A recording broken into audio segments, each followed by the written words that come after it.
आदाब नाजरीन, मैं हूं आपकी मेज़बान मिसबा खान और आप देख रहे हैं तस्नीम टीवी।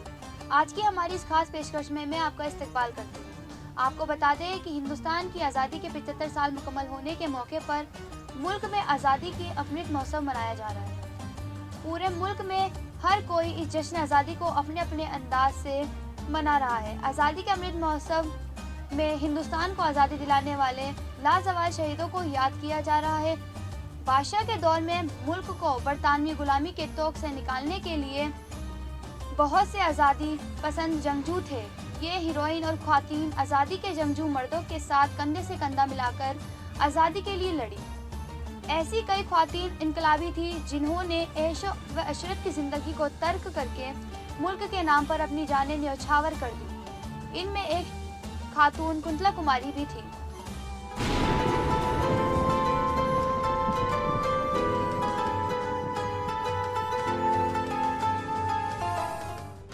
कुंतला कुमारी सबत, जो उड़ीसा की कोकिला या बुलबुल के नाम से मशहूर है, इन्हें बहुत सी देगर ख्वातीन आज़ादी पसंदों में शामिल थीं, जो हिंदुस्तानी जद्दोजहद आज़ादी के दौरान बरतानवी फौज के खिलाफ खड़ी हुईं।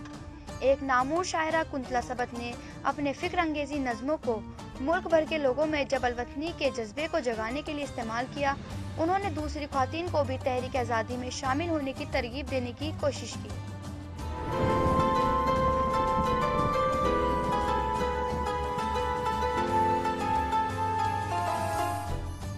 आपको बता दें कि कुंतला कुमारी सबत 1900 में एक हिंदू ब्राह्मण घराने में उड़ीसा के सूबे बस्तर में जगदलपुर नामी जगह पर पैदा हुए। उनके वालिद दीनिया सबत पेशे के एतबार से डॉक्टर थे, जबकि इनकी वालिदा मोनिका सबत का ताल्लुक हिंदू करन खानदान से था। इन्हों के खानदान ने बाद में नामालूम वजूहात के नाम पर ईसाईयत इख्तियार कर ली। इन्होंने अपना बचपन का बेशर हिस्सा बर्मा में अपने वालिदैन के साथ गुजारा और 14 साल की उम्र में अपने खानदान के साथ ओडिशा वापस आ गए। उन्होंने डेंशा गर्ल्स स्कूल से हाई स्कूल मुकम्मल किया।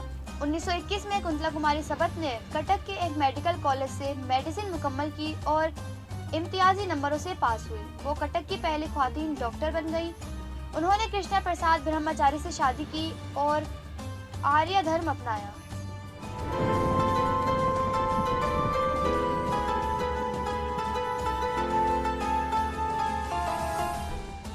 गांधी जी की परोपकारी कुंतला कुमारी सबत ने हमेशा इस बात पर इसरार किया कि आज़ादी उनका पैदाइशी हक है और ख्वातीनों को अंग्रेज़ों के खिलाफ लड़ाई में बढ़ चढ़कर हिस्सा लेने की तरगीब दी। उन्होंने छोटी उम्र से ही नज़में और नॉवेल लिखना शुरू कर दिया। इनका इंतकाल 1938 में 38 साल की उम्र में हुआ।